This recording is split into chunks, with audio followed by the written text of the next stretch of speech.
Hi, my name's Cecilia Poullain, and welcome to this episode of Brave New Women.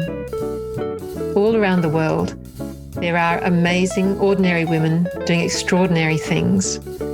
Brave New Women is about giving those women a platform and a voice, and it's about changing the way that women are perceived, and it's a way of inspiring all of us to do the things that we've always wanted to do.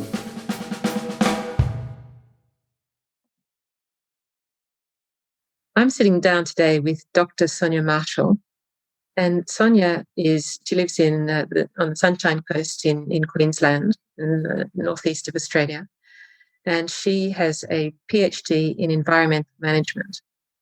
And I was put into contact with Sonia by Rosalie Dillon Sinclair, who has also been who I've also interviewed for the podcast. And the reason that Rosalie put me in contact with Sonia is because both of them have daughters with cystic fibrosis. And Sonia has done some extraordinary work on cystic fibrosis. So Sonia, welcome to the show. Thank you, Celia. It's really nice to meet you. Absolutely. Same for me. Now, Sonia, can you perhaps if we could just start with your background. Where did you grow up? What was your family like? What was your childhood like? Yeah, it was pretty amazing, very unique and different. I grew up on a remote cattle station in far north Queensland, which was a very special place, and it's now a national park, which is wonderful because we can still go back and visit it. And I guess I grew up there until I was about 15 years old, and I was riding horses and off in the bush, and it was special because it gave me a lot of resilience and self-confidence to,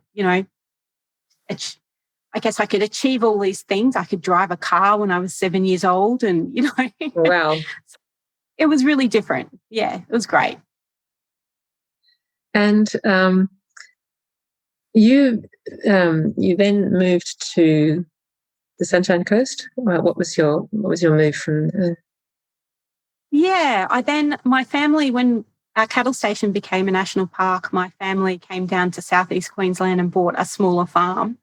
And I went to a real school for the first time because we were so remote. I did, like School of the Air. My mum was my teacher until I only had 3 years of high school left. So I went to a real school with other students, and that was a huge culture shock. Let me put it that way. So, what was difficult about that? The other people. I was used to living with my family. I have two younger brothers, and that was pretty much us. Our closest neighbours were, 100 kilometres away. So Gosh. It was really strange to be in a school full of, it was only small really. It was 800 students, but the bells ringing and changing classrooms and different teachers for different subjects. I was very self-directed in my learning. Yeah, huge culture shock. I pretty much just put my head down and just got to the end of high school so I could get to university. Mm-hmm. And so you got to university and then studied. What did you study at university? A Bachelor of Applied Science in Natural Systems and Wildlife Management. Mm-hmm. Yeah, and then I went on and did my PhD. So okay. And then you got married and had children, and I did. Yeah. So, husband now, unfortunately, having a child with cystic fibrosis definitely takes a toll on marriages. So I got married, and I think we were together probably about 7 years before we had our first child, Evie, who's about to turn 15, and neither myself or my ex-husband realised that we were carriers for the genetic condition cystic fibrosis. And I didn't really know anything was wrong until probably about 24 hours before she was born, when the doctor said to me, this is really unusual because she was in a transverse lie position, which is, I was 37 weeks pregnant and she was sideways, I guess, instead of, straight up and down like babies should be. And the doctor said to me, that sort of indicates that there's something physically wrong and we're going to keep a close eye on you. And if your waters break, then you need to come straight in, and that's what happened. And I had an emergency cesarean. And Wow. as soon as Eve was born, she couldn't breathe and had a very distended abdomen, and her limbs were really skinny. Like she didn't look like a well baby, and she was just sort of rushed off, really. Mm-hmm. So And 37 weeks, how many months is that? It's nearly 9 months. It's nearly a term. Okay, so she was born at term. Yeah. It's nearly. Yeah, she wasn't premature, just a little early. Mm-hmm. And how Yeah, did you feel when she was born and when you saw her? It was all just a shock to the system. I think I was a bit sort of numb, if that makes sense. I was really concerned. I knew something. I think our hospital teams over here are so wonderful, and they were all being very calm and trying to reassure me. But even as a first time 32nd mum, something's just not right. And so I was pretty concerned, and I didn't see her for quite some, for a few hours. I didn't get to hold her or anything like that because she was taken straight off. They had to get her breathing. And the first time I saw her, she was in the special care unit for babies, and she had, cannulas and tubes out of her everywhere. And she was hooked up to, in a crib hooked up to all these machines. And so it was just, it was kind of really difficult to know whether I should be seriously concerned or not, or it was just a whir of emotions going around, I think. It must have been pretty distressing, I would imagine. I look back now. Yeah, definitely. Absolutely. Mm. And I kept saying to the doctors, you must know what's wrong with her. And they kept saying to me, we think we do, but we have to wait for test results. So, and then that was quite a wait. So when did you get the test results? We didn't. They got her to a point where we could take her home pretty quickly, actually. So she probably came home just maybe a couple of weeks after she was born. And then we got a phone call 5 weeks after she was born saying that her newborn heel prick test had come back positive for cystic fibrosis. Mm. So I had no idea what it was. Absolutely no idea. Never heard of it. And how did you feel when you got that news? The name cystic fibrosis, I thought it was something to do with a muscular condition. And apart from her distended abdomen and the difficulty, I could clearly see that she was having breathing as a baby. I was very watchful of her to make sure she was still breathing at night. Apart from that, I said to the doctor, it's not, there's nothing wrong with her muscles, it's her breathing.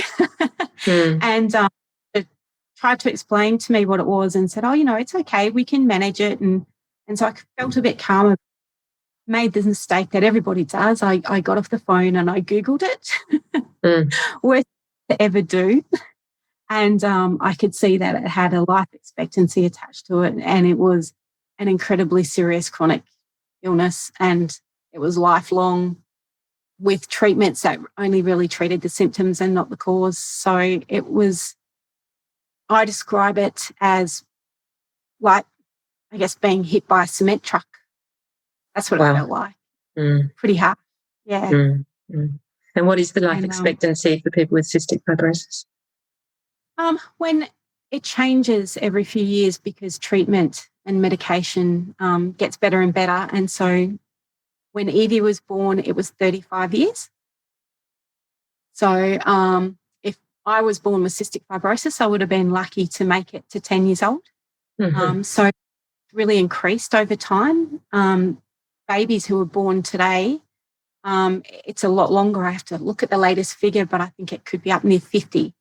So it's really ahead in leaps and bounds. But in saying that, and we'll probably get onto this in a minute, I believe that Evie's life expectancy is a lot longer than 35 years now. So it's been very.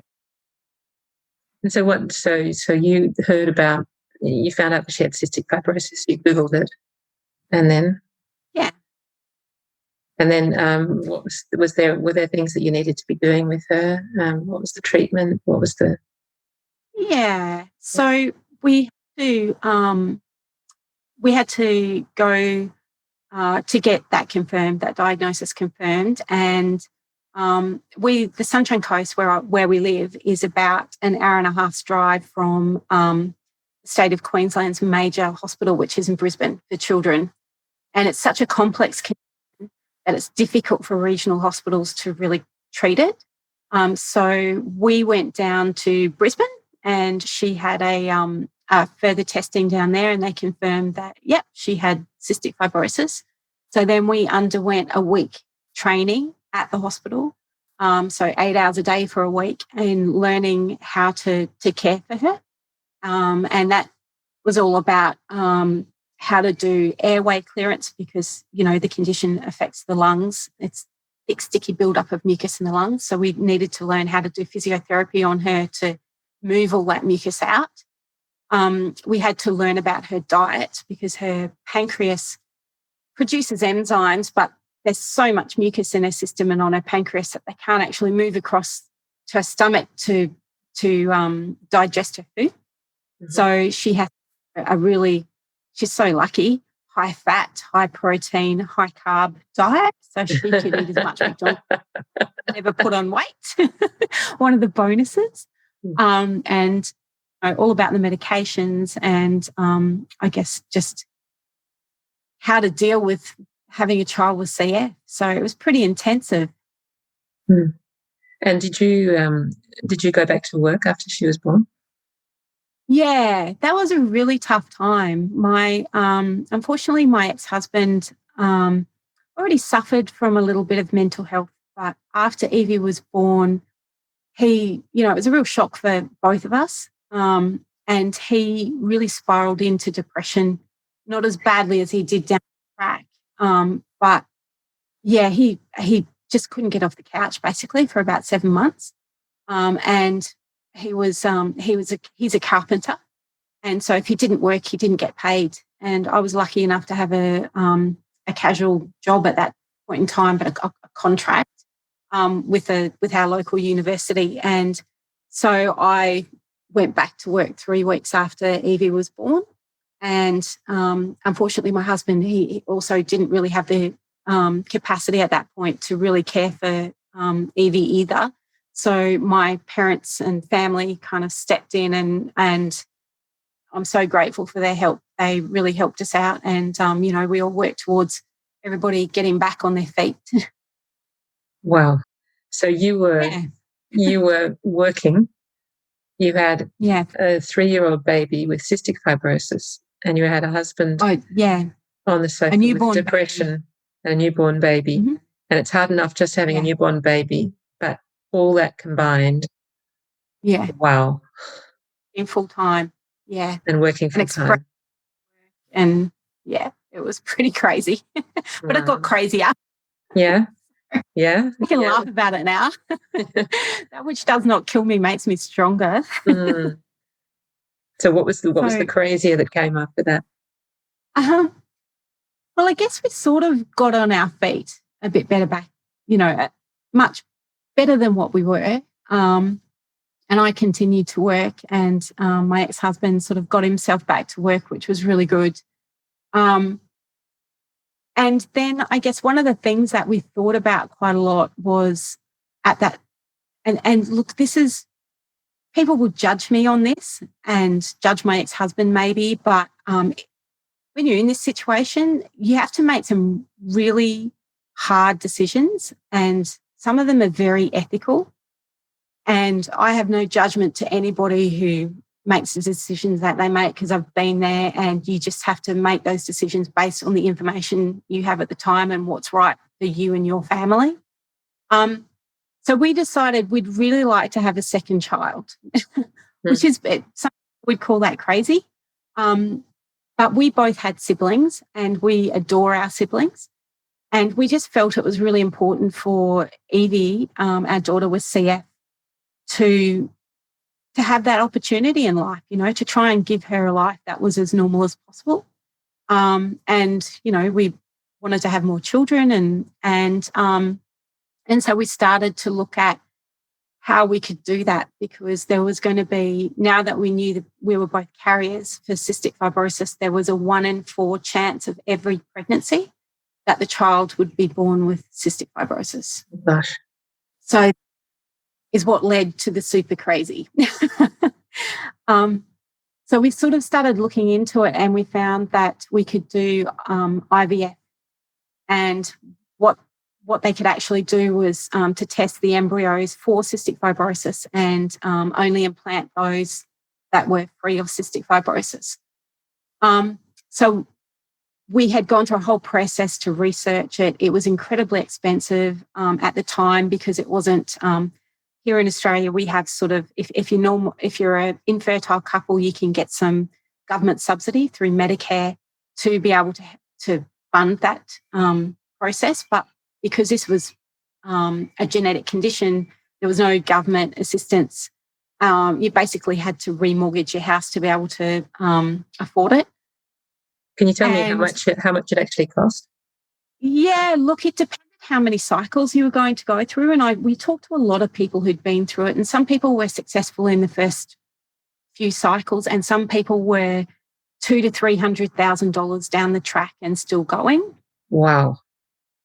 So the chances of actually falling pregnant was, I think it was about 15%. I'm trying to word this properly, but the chances of actually falling pregnant was far less than an infertile couple falling pregnant, if that makes sense. So the chance of it actually working were a lot lower. And so we were sort of, I guess, weighing that up. And we're actually sitting in the waiting room to start the first cycle, and we both looked at each other and just went, don't feel like this is right. And we got up and walked out. Gosh. I know. Call it crazy, but it wasn't. So then I fell pregnant naturally. And that was, when you fall pregnant naturally, there's plenty of families with more than one child with cystic fibrosis, and I absolutely admire those people. But I think the thing that was on our minds was the cross-infection issue. So 2 people with cystic fibrosis shouldn't be in contact with each other, because they can have bacterial infections in their lungs and they can infect each other, not someone without CF, but just each other. And it can actually cancel out we could have had 2 kids with CF and their life expectancies could have been a lot shorter because there was 2 of them, and they could cross-infect that. And then there's, it's pretty intensive. When Evie was little, she spent a fair bit of time in hospital. And when she goes to hospital, it's for 2 to 3 weeks, and we're down in Brisbane, away from home, and it's tricky to manage. So I fell pregnant naturally, and the option, if you did that, if you wanted to know if your unborn child had CF, was to have I guess like an amniocentesis, like a biopsy of the placenta at 12 weeks in the pregnancy. And so we decided we would go through that process. And I did that. And unfortunately, the second pregnancy I had, the fetus had cystic fibrosis.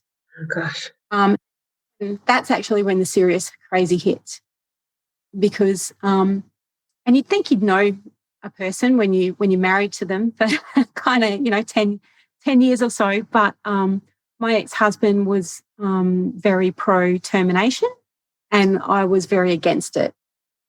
I don't judge anybody else for their decisions, but that's just personally how I felt, because I looked at Evie and she was this beautiful little 3-year-old at that point in time, and she was amazing. And, I couldn't wrap my head around not having another child just because they had CF. I felt it was discrimination, I guess. But my ex-husband felt pretty strongly the other way.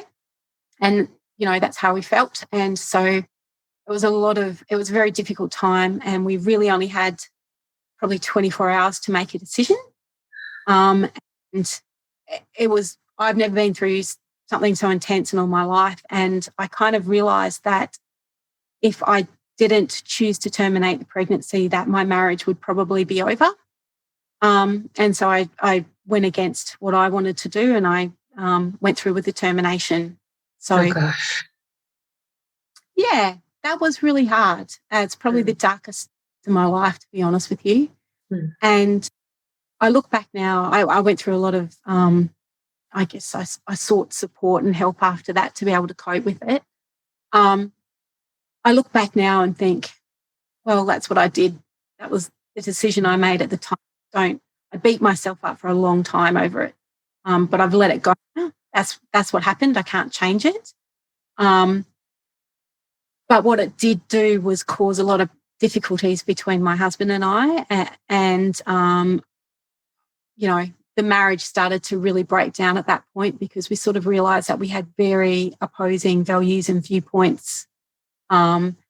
He, unfortunately, mental health is a horrible thing, spiraled back into very severe depression this time.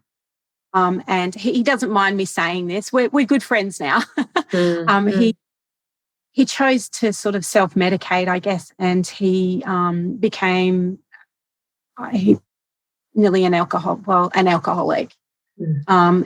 And he was also using drugs, and it was just because he wanted to escape his life, I guess. That was his coping mechanism.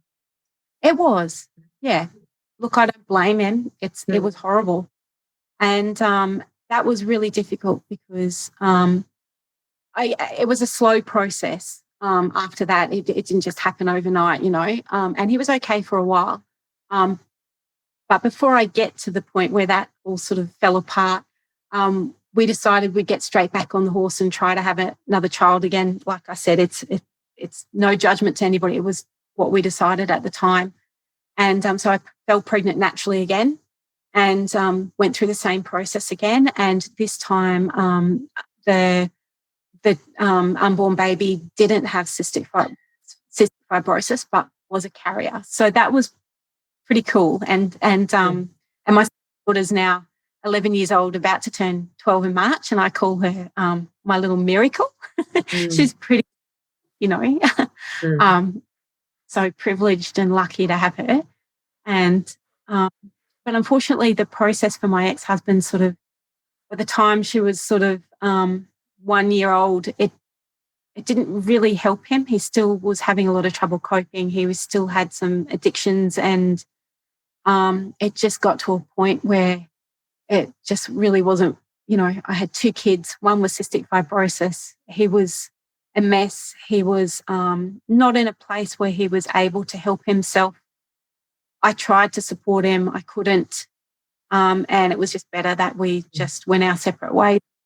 Yeah, I mean, if you were working full-time with 2 children, a newborn, an older daughter with cystic fibrosis, and a husband who you were also having to care with, I mean, I can imagine that when there's a point where you just can't do it all. Yeah, absolutely.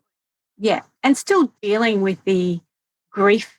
When you have like I said, when Evie was diagnosed, it was like being hit with a cement truck. And really, for the first 5 years, I kind of look back now and think, it was crazy making any decisions back then, because the grief that you feel is, you think you're okay at the time, but you're actually not. You still grieve. Like even now, nearly 15 years later, I still have a grief process that sort of goes up and down, but back then it's so raw. And so there was my own, and losing, going through that termination was still very raw back then. So yeah, it was tricky times, really tricky. Yeah, more than tricky. I mean, just really. Yeah. Very stressful. Very stressful, very distressing. So I've been a solo mum for 10 years now. Wow. Yeah. And my ex-husband, the girl's dad, he lives only half an hour away. He's since remarried and doesn't have any children with his new wife. She has 2 children though.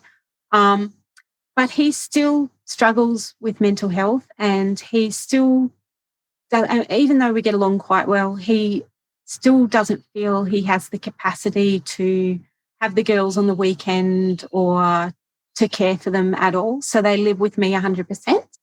And he sees maybe for lunch about 3. That's entirely his choice. It's just when he feels he can do, cope with it. He probably sees them for a couple of hours for lunch or something, maybe 3 or 4 times a year. So they really, we're us 3 girls, myself and Evie and Liv, we're really quite a tight little unit. We're a team. Yeah. And how's that been, being a single mother and dealing with the cystic fibrosis? How's that been? Look, quite difficult until a couple of years ago. You have no time for yourself. I was also working full time. My ex-husband sort of, because of his mental health, etc., is not really able to support the kids financially either. So it's me. It's 100% physical, emotional, and financial. It's me for the 2 girls. And yeah, I've done all of that. Because I kept up with my career. I got to a point when Evie was about 7 years old. She kind of went along okay. And then when she was about 7 years old, she became pretty seriously unwell and was spending a lot of time in hospital. Again, my parents were completely amazing at helping me because I had 2 kids, to try and look after and care for while one was in a hospital and I had to stay with her, but I had a 2 or 3 year old to care for as well. And so we did a lot of juggling and, so her lung function slipped pretty dramatically and doctors were pretty concerned about her back then. We went through some pretty touch and go moments several times and she had a lot of surgeries and, that was hard. But we sort of hit a turning point with her health and she started to improve and sort of gain back a bit of health, which of course made it easier because, I was still trying to work and I was working from the hospital. And so I maintained, I guess at that point I went back down to, when she was unwell, I went back down to working part-time. And I love my job and I love my career. And that was kind of a difficult thing to do. And I think when you're a single mum and everything is about your children, going to work is that escapism. It was for me because I didn't go out for coffee with friends. I didn't do anything except care for my kids and go to work. That was it. And so work was, working kids was my life and I loved going to work. So I went back down to part-time and stayed like that for quite a while. And that actually really helped. Evie's treatment at home got pretty intensive. She ended up with a feeding tube in her tummy, which was, so she'd have overnight feeds because she couldn't gain weight. So she ended up being diagnosed with cystic fibrosis-related diabetes at 10 years old. So we had another complex condition on top of a complex condition, if that makes sense. So her treatments every day were taking about 13 hours. And she was taking, to put that into context, she was taking about 44 tablets a day. And she was doing probably about 3 hours worth of airway clearance and physiotherapy and different nebulizers to try and move the mucus out of her lungs and control the bacterial infections in her lungs. She was doing insulins and, we were constantly monitoring her blood sugar levels all through the night, every couple of hours. And, getting up to make sure she was all right and not having a low or a high or whatever. And then the rest of the time was spent, sitting on a feed pump, pumping liquid food into her stomach. A lot of hospital admissions, a lot of time just at doctor's appointments and X-rays and MRIs and, in and out of different surgeries. And it was just crazy. Were you doing all this by yourself? Yeah, with the help of my mum and dad. My mum and dad are getting older as during that time and now, of course. And it's very difficult to ask for help and to rely on others for support sometimes. And I felt like I was such a burden to them because I was meant to be an adult and able to stand on my own 2 feet, and I couldn't. And hats off to them. They're incredible parents, and they really helped as much as they could. But they also live 2 hours away from where I live. So they couldn't be there all the time. So, yeah, a lot of it was just me. And it's difficult to maintain friendships even. So even just getting to know the neighbours, was a hard thing. So, yeah, a lot of the time it was just me doing midnight runs to the hospital or calling the ambulance or, ending up in an emergency at 2 o'clock in the morning or whatever it happened to be. And when it got to a point where I really couldn't cope, I would ring my parents and say, can you please drive down? And they always did. So, yeah. I have to say, my heart just goes out to you. It's a lot different now. Yeah. I mean, I just when you say that you felt like you were a burden to your parents, and if I was your mother and I could see what you were coping with, it would just I would be doing everything I could. Yeah. Everything I could to help us. Yeah. I mean, what courage. It's just...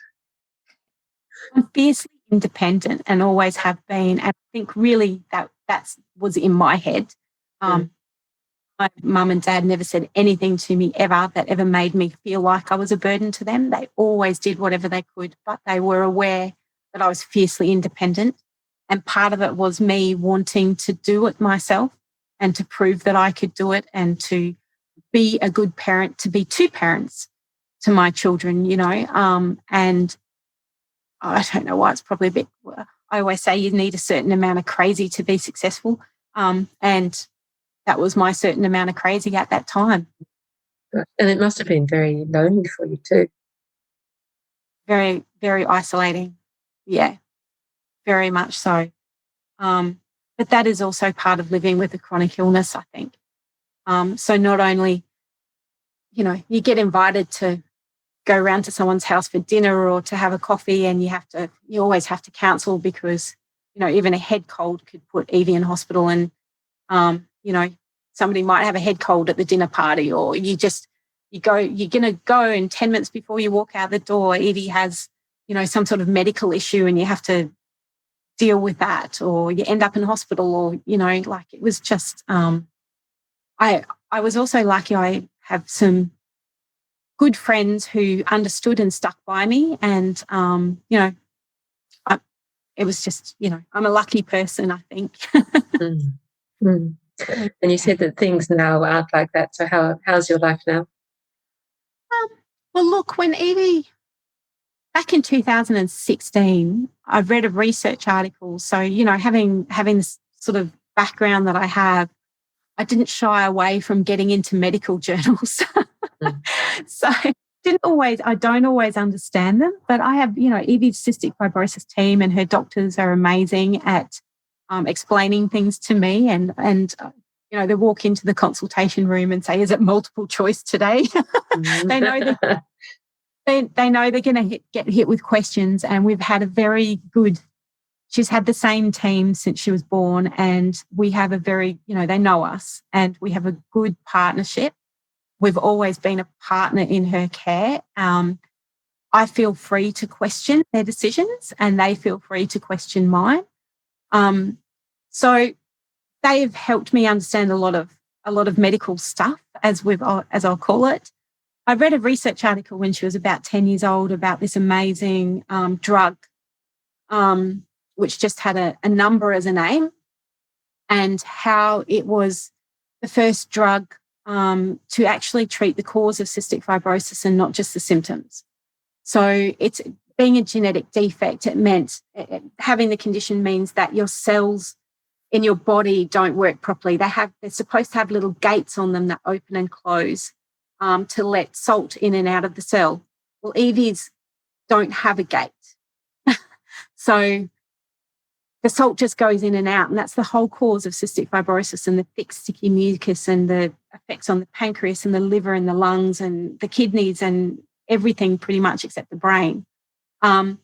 So this drug actually kind of grows a gate and then oils it to make it open and close. So it's not perfect, but it's a whole lot better. It's not a cure, but it's a whole lot better. So I followed this drug and was first talking about it in the media in 2016 in our local paper, actually. And it just kind of grew from there because I thought, you know, I kind of dug my heels in at that point because I went through all this grief.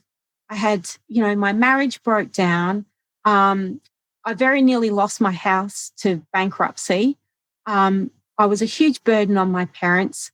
I couldn't have the career that I wanted to have. And I kind of dug my heels in at some point and kind of went, you know what? I'm not going to bury my daughter. Not going to do it. I refuse. Because that was the prognosis back then, that I would be standing at my daughter's funeral. And I just thought, no way, this disease has taken so much from me and from her and from my younger daughter, Liv, and from my ex-husband, from my family, from my friends. Not going to do it. So, see, I told you it took a certain amount of crazy. So I just watched this drug, and it was being developed in America by a drug company called Vertex. And it received several different lots of funding, and it kept continuing in trials. Eventually got to human trial phase, and it went through the 3 phases of trials. And I read the research, and basically it halted the progression of the disease by 40%. It added in trials an average of 4.5% lung function, which doesn't sound like much. But when your lung function is down at 20 or 30% and you can't have a shower by yourself, 4.5% means you can have a shower by yourself. It means you can walk. It means you can talk without being breathless. So that's huge. In some cases of mild cystic fibrosis-related diabetes, it was actually reversing the effect of that. So those patients no longer had cystic fibrosis-related diabetes. It just had incredible results in the research that I was reading from the trials. So I dug my heels in before then, and I was looking for this option. So I decided that this was it. And this was not only going to change my life and my daughter's life, but it was going to change the lives of it's about 3,500 people in Australia with cystic fibrosis, and there's different types. This medication helped the most common and the most severe type of CF, which is what my daughter has. So there's about 1,300 people in Australia who could benefit from it. And so I had a chat with my daughter, and she was a lot younger back then, and we decided we'd just go for it. We'd, do whatever we had to do to get this drug, not only for her, but for anybody who could benefit. So I teamed up with, there's some cystic fibrosis organisations in Australia. So I teamed up with them and approached them, and we sort of began the process probably about 5 years ago now, of strategic planning for the campaign to be able to get this drug. I joined campaign groups in other countries. So Ireland, America, they had the drug before we did. And so I watched very closely what process they went through and what their key messages were and how they went about it. I talked to people over there. The CF organisations did the same. And look, the CF organisation we have in CF Australia is amazing. They started a process to be able to train anybody in the cystic fibrosis community who wanted to, in media, in how to understand health policy, how to basically be advocates. And when I looked at what I do for a living and, the skills that it would take to be like a transformational leader in this space, I went, I've got those skills, different contexts for my career, but that's actually what we're going to need. And and I had a daughter who was articulate and intelligent and, bubbly and a bit of I'm so biased, I'm her mum, but a bit of a charismatic personality, as lots of people with CF have, because they live such tough, amazing lives. And so she's a lot more mature mentally, I guess, than, she's had to go through so much. And she really has stared death in the face. She thought about what it was to not be here. So she understood herself very well and still does.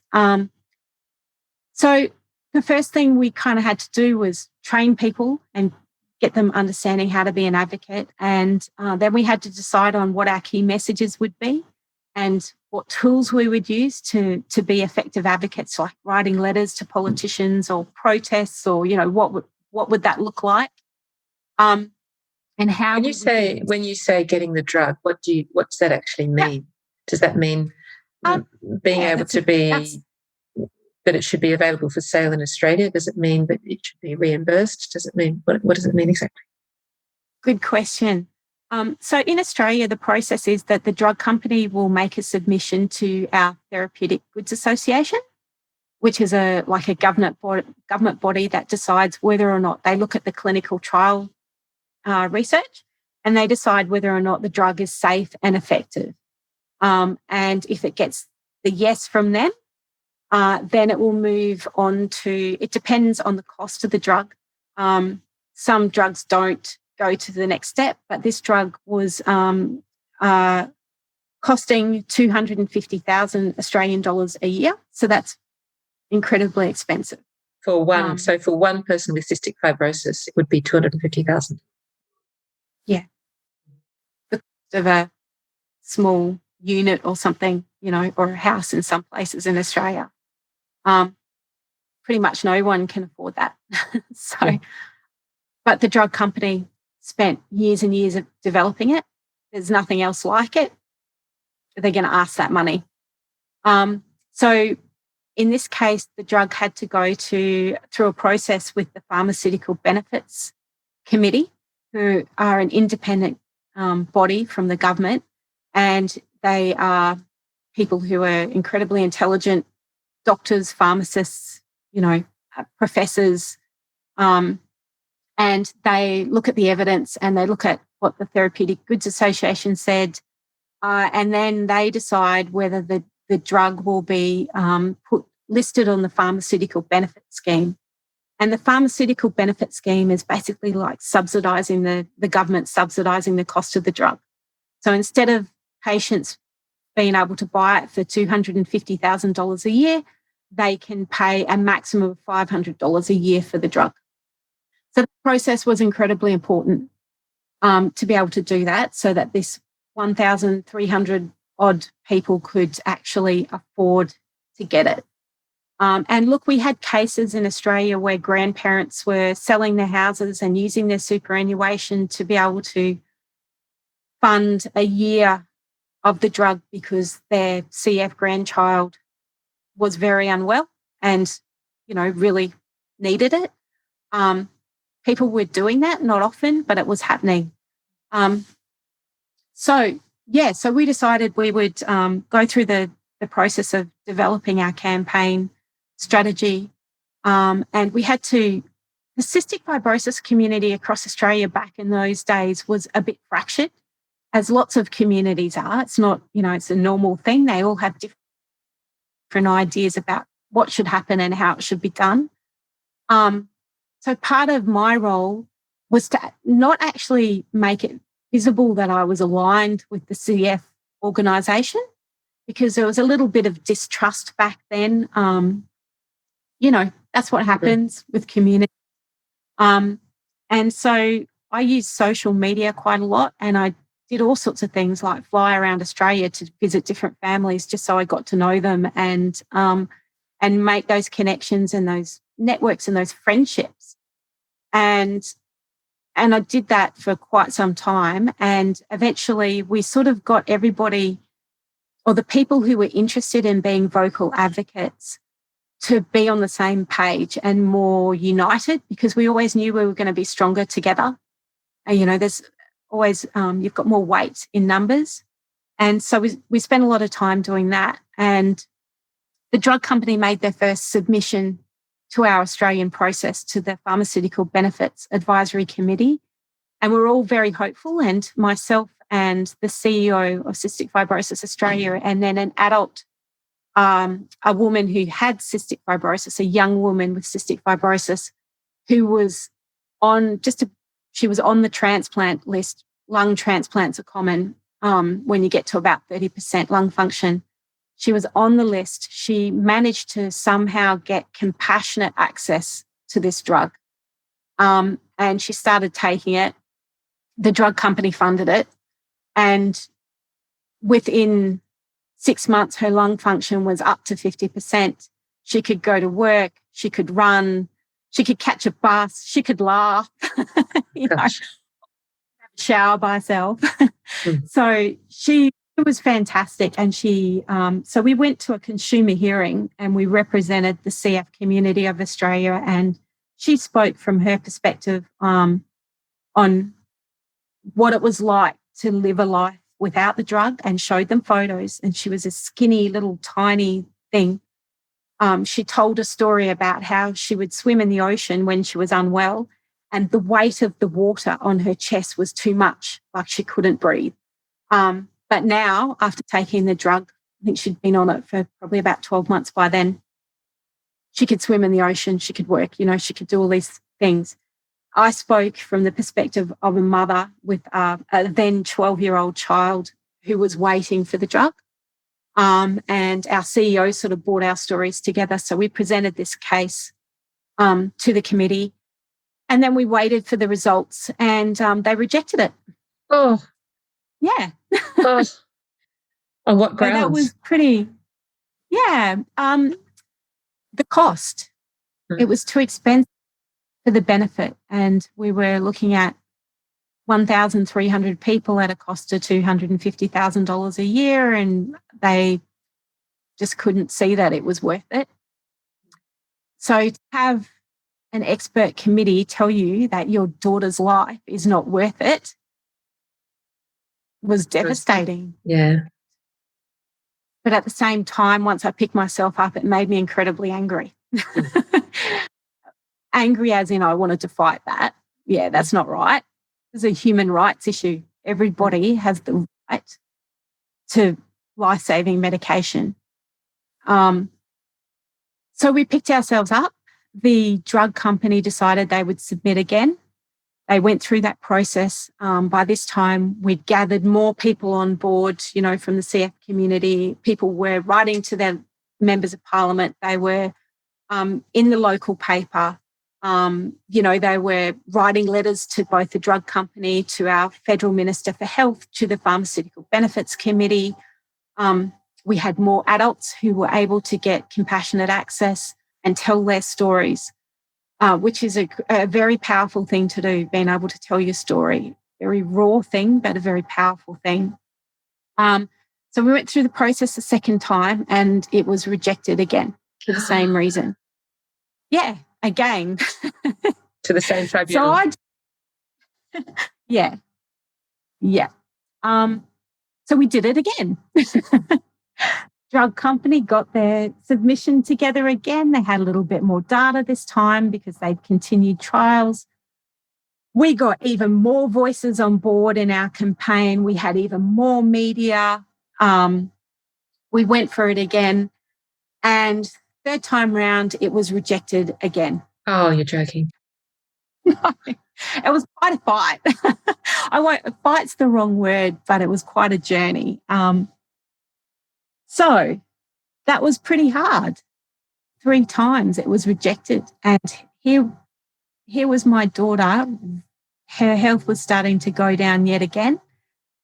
There were people in the cystic fibrosis community, young people, that drug could have saved. I knew several of them who passed away in that time. Kids, young people. It was, I mean, there's no words. Well, absolute fury, I can imagine. Yeah. The fury that they would let that happen. Exactly.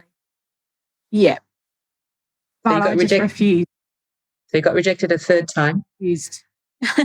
Yeah, it got rejected a third time. And I guess it took probably about 6 months really for me to pull myself together. Both my daughter and I were pretty, I think, devastated, an understatement. But at the end of the day, we refused to let that happen. Well, there was a drug that could change my daughter's life and the lives of 1,300 other people in this country.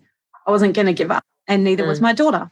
The drug company at that point had issued a statement saying that they were considering pulling out of Australia. Mm-hmm. They had actually just at that time pulled out of France for the same reason, because France kept rejecting them, and they just felt like it wasn't, it cost them money every time they do this, and time and effort. They could just go to some other country where there's more patients with CF and make their money. I felt that they weren't very flexible in their negotiation. I felt that our Australian government weren't really trying hard enough. So this time, thankfully, they decided it was touch and go. They were thinking about pulling out, but there was a whole lot of negotiations happened between Cystic Fibrosis Australia and our federal health minister and the drug company, and they decided they'd give it one last shot, that they would submit again. And so this time we really hammered it home. We really gained momentum, because this was 3 years worth of campaigning and 3 years worth of being in the media, and 3 years worth of writing to politicians and to doing what we were doing. We'd held a protest outside Parliament House down in Canberra already before the third rejection, so we decided we'd hold another one in Sydney, and this time we got some really great mainstream media, so some really national well-known TV shows involved in that, and they did interviews with myself and my daughter and other parents and adults who were taking the drug and having benefits, and they did good long stories and really explained, the whole thing. We got the greater Australian community on board, and I'd walk down the street and people, this sounds so like I'm full of myself, I'm not, but my daughter and I'd walk down the street and people would know, they'd go, "Hey, saw you on TV. Where's the petition I can sign? Who do you want me to write to? What can I do to help?" And the same on social media. Social media was a fantastic tool. We were doing about it and getting, I always joke, it actually crashed my Facebook. Couldn't cope with the number of comments and likes and shares and on the posts we were doing. So we were very organised. We were all volunteers. We were all CF mums or dads or people who had cystic fibrosis, and we were doing all of this out of our own time. But we really, really got momentum. And the fourth time round, I guess we had a different federal minister for health as well. And when we spoke to him and sort of got to know his story a little bit, we were very fortunate that he understood cystic fibrosis. He had a friend when he was a young adult pass away from CF. And so he got it and he understood how important it was. And I think that he was absolutely instrumental in getting the drug subsidised. And the fourth time round, we all, on the day of the announcement from the Pharmaceutical Benefits Committee, we did a big video link hookup across Australia with, so many CF families and different key stakeholders. And we had a big party on my driveway and invited all our friends over, who helped.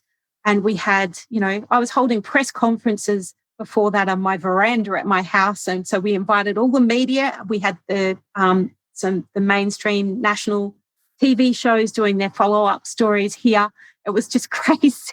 We're just a little single mum family, in a house. And so it was really big. And at 5 o'clock,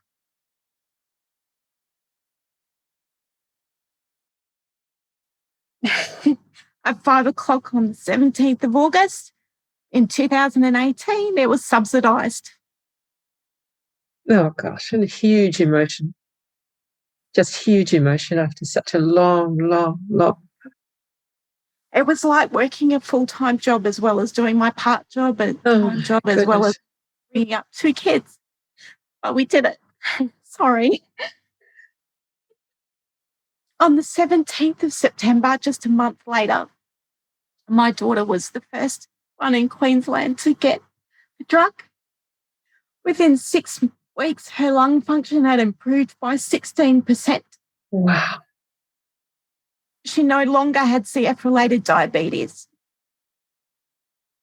She hasn't been on a feeding pump for 2 years. She goes to school full time. She can go to sleepovers, birthday parties. She can run. She can laugh. Oh, Sonia. I work full time now. I have started my career again. It's going great. My younger daughter now has a mother who can actually pay her attention and attend to her needs instead of just being the quiet little one who had to sit in the corner and see her sister go through all of this. So, yeah, it's very So it's emotional. changed your life. Mm. Mm. I've sort of 1,300 other people. So, yeah, it was a long journey. I mean, my heart just goes out to you, and my admiration. I mean, Thanks. Being a single mum with 2 children, one who's got cystic fibrosis, working part-time, running an enormous campaign, not only doing it once, but doing it 4 times. Yeah. With a lot of help, though. You know, you can't work. But still, you were the one who was spearheading it. Yeah.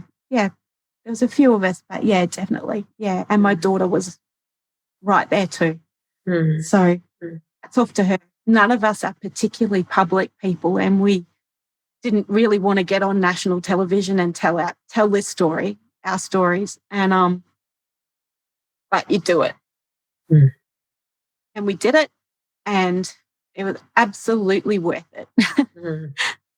And you got an award for it from the Governor General of Australia. I did, yeah, and I did, and I also won. This has all happened since. That was partway through the campaign, and then last year I was awarded the University of the Sunshine Coast, which is where I finished my PhD years ago now. I was the Outstanding Alumni of the Year for that university for the work I'd done. I'm not only in my field of environmental management and sustainability, but for probably a lot of it actually was for cystic fibrosis advocacy. And the organisation I work for has about 2,000 employees, and I won the the CEO's Outstanding Employee of the Year for the work I'd done in the community.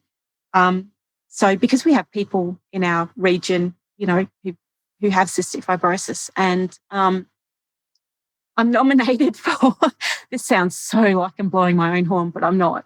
I'm nominated for a Queensland award, which the results will be in March next year. And I just received word yesterday, actually, that myself and 2 other Sunshine Coast mums who were also part of this campaign, and we do a lot of other fundraising events and 65-kilometre runs and all sorts of other stuff besides. And we've just been nominated for an Australia Day Award, which we'll find out about in January. My daughter was she won for her part in it last year, the Sunshine Coast Youth Citizen of the Year, and she won the Queensland Youth Leadership Award last year as well for her part in it. So it's really lovely to get those accolades, but honestly, you do it because you do it. Because you are so motivated and so angry and so determined that that's just not going to happen. No, exactly. And the best part of my days or weeks is I still get messages from mums with little kids with cystic fibrosis, and they're eligible for this medication by the time they're 2 years old, and they track me down on social media and send me a message and just tell me their stories, and, you know, older kids or adults whose lives have been changed, and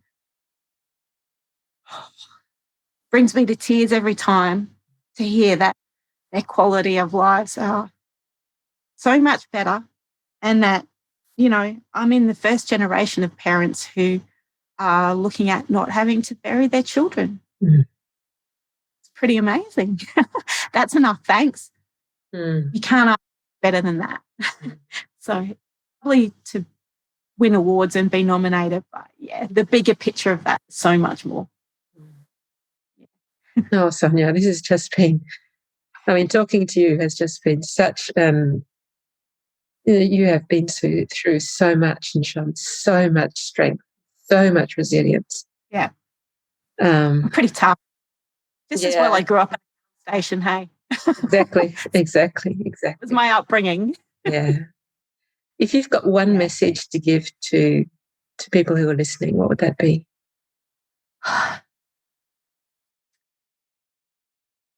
So many messages, but gosh, my key one at the moment, I swap. My key one at the moment would be trust yourself, value yourself. I'm a gut instinct person, and that's what I ran on. I just knew it wasn't right, and I knew it had to change, and that was the whole point of my being involved. And it was a basic human right. And the whole point of your life. Really. Yeah. It just value yourself. Mm. Use what skills you have. You're worthy. Anybody can. You just got to find it within yourself. Sonia, thank you so much for sharing your story. It's been amazing talking to you, and I really hope that we have a chance to speak about your work. Your paid work. Exciting. At another time, and I'm sure it's just as worthwhile. Yeah. So thank you. It's been lovely to meet you, and this is your podcast. Wow. Good on you. This is really great. Thank you. I hope you've enjoyed this episode of Brave New Women.